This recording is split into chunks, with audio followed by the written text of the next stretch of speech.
سلام، امروز قراره توی این ویدیو کلمات و جمعشون رو با هم تمرین کنیم. اما قبلش ساختن جمع در زبان آلمانی رو با هم دوره میکنیم. همونجوری که تو درس قبل یاد گرفتیم برای ساختن جمع در زبان آلمانی 5 تا پسوند داریم که گفتیم اکثر اسمهای مذکر برای جمع پسوند ا یا اوملاوت و ا میگیرن. اکثر اسمهای مذکر، نه همشون، چون همیشه استثناءات در آلمانی وجود داره.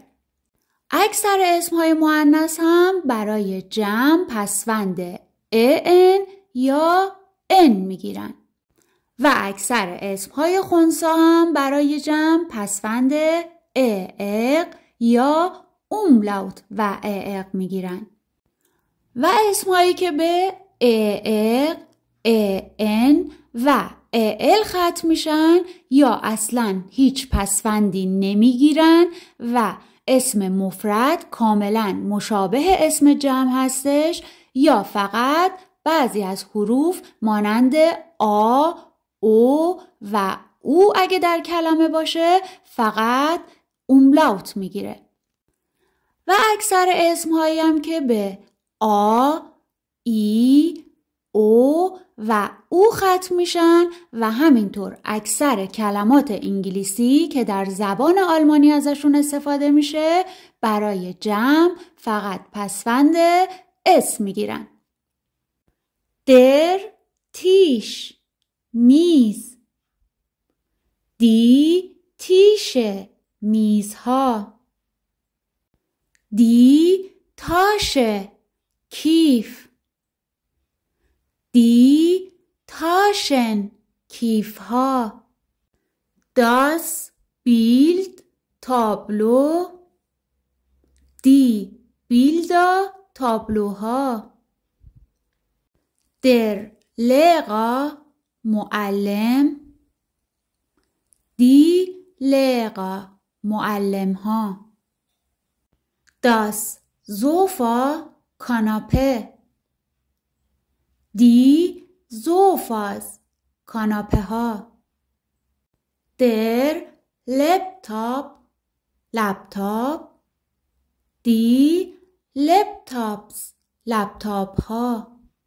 دی شق، قیچی، دی شقن، قیچی ها، دی سد، سیدی، دی سدس، سیدی ها، در کلنا، پیش خدمت، دی کلنا، پیش خدمت ها، داس بیت، تخت، دی بیتن، تخت ها، داس هندی، موبایل،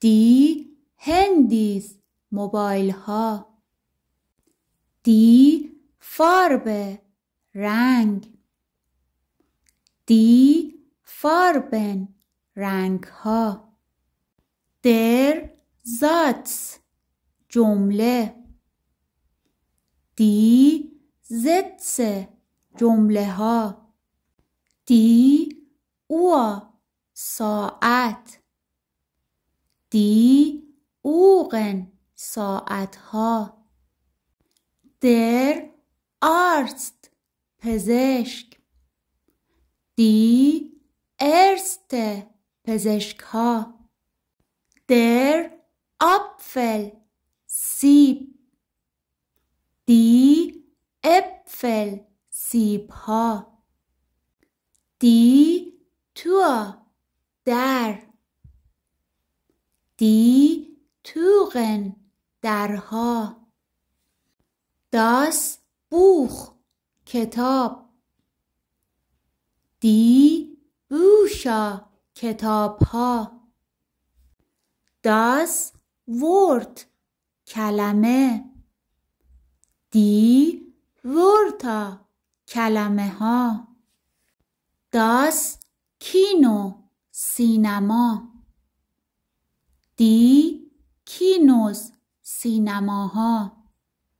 در او اس استیک فلش مموری. دی او اس استیکس فلش مموری ها. داس هاوس خانه. دی هویزا خانه ها. در شرانک کمد. دی شرانک کمدها. در نام اسم. دی نامن اسم ها. دی بقیل عینک. دی بقیلن عینک ها. دی فراو خانوم. دی فراون خانوم ها. داس ورتبوخ دیکشنری. دی ورتبوشا دیکشنری ها. در شلوسل کلید. دی شلوسل کلید ها. داس پاپیا کاغذ. دی پاپیق کاغذ ها. در روکزاک کوله پشتی. دی روکزاک کوله پشتی ها. در مان مرد.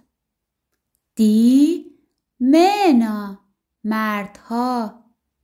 دی تافل تخت سیاه. دی تافل تخت سیاه ها. در شتول صندلی. دی شتول صندلی ها. دی شپراخ زبان. دی شپراخن زبان ها. در تاگ روز. دی تاگ روزها. داس کیند بچه. دی کیندا بچه ها. و پایان درس. لایک و سابسکرایب فراموش نشه. تا درس بعدی خدا نگهدار.